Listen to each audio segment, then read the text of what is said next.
You know that feeling when you stand in front of a painting or maybe an incredible building and you just feel something? Like, really feel it? Well, today, we're taking that feeling to the absolute extreme. We're talking about a strange, powerful condition known as Stendhal Syndrome. Let's dive in. Okay, so we're going to start with the words that kicked this whole thing off. This isn't some clinical description, it's a raw gut punch of a personal account from a 19th century author. Just listen to this. He's in Florence, and he says his heart is pounding, life is literally draining from him, and he's terrified he's just going to collapse. Wild, right? So that experience from Stendhal really makes you wonder, doesn't it? I mean, we throw around phrases like, that was breathtaking all the time, but could it be literally true? Can something be so beautiful, so powerful, that it actually triggers a physical, medical-grade reaction in our bodies? All right, to really get a handle on this syndrome, we have to go back to the beginning, back to that one moment, that shock of the sublime. So picture this. The year is 1817. A French author is walking through the Basilica of Santa Croce in Florence. And you have to understand, this isn't just any old church. This is where giants like Michelangelo, Machiavelli, and Galileo are buried. He's surrounded by what he calls sublime beauty, and the sheer weight of all that art, all that history in one single room, well, it just becomes too much. It hits him physically. So how in the world did this one guy's very personal, very intense story turn into a recognized phenomenon? Well, next up, we're going to put a name to this feeling and really define what we're talking about.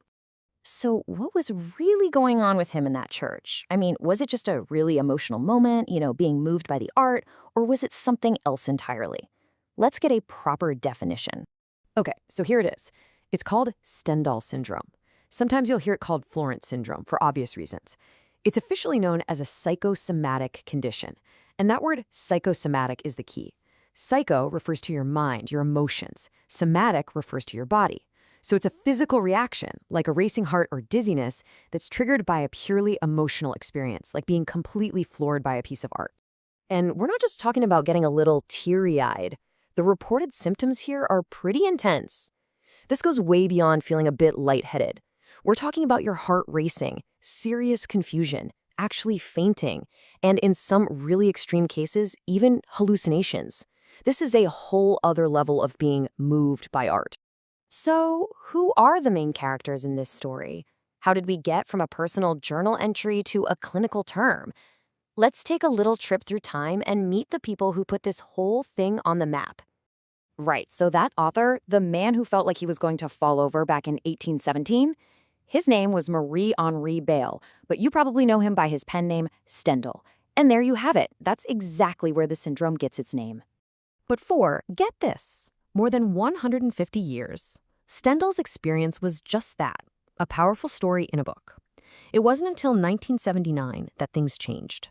An Italian psychiatrist, Dr. Graziella Mogherini, started noticing a very clear pattern among tourists in Florence and finally gave it an official name.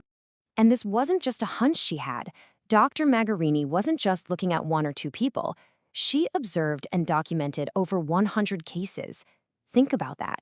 Over 100 tourists being brought into the local hospital with the exact same symptoms: dizziness, palpitations, confusion, and it was almost always right after they'd visited one of Florence's famous art galleries. Something was definitely going on. So this timeline really lays out the whole journey. It all starts with one man's personal, intense description in 1817. Then, radio silence for over a century and a half until it gets a clinical name in 1979. And this isn't just ancient history. The phenomenon is still being reported, with a really striking case as recently as 2018. A tourist apparently had a heart attack at the Uffizi Gallery while looking at Botticelli's The Birth of Venus. It's incredible. Okay, so all of this brings us to the big debate, the central controversy.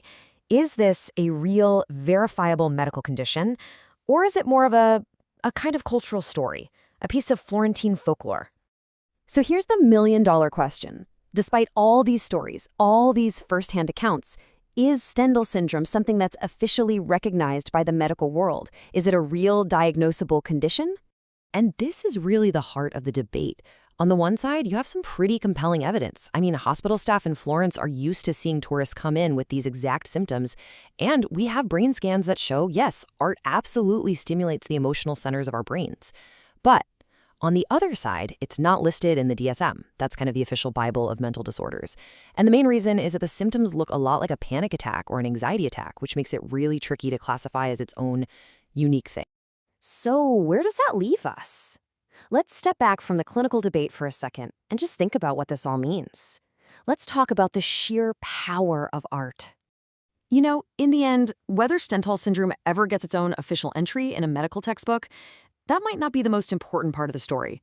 What this phenomenon really shows us is a fundamental truth. The connection between art and our minds and even our bodies is way more powerful than we might think. It's proof that a painting isn't just something you see with your eyes, it's something you feel with your whole body. So, I'm going to leave you with this question to think about. Maybe you've never actually fainted in a gallery, but I bet you've had a powerful experience. What's the most intense reaction you've ever had to a piece of art or music or even just standing in a historic place? And what does that moment tell you about the incredible power of the things we create?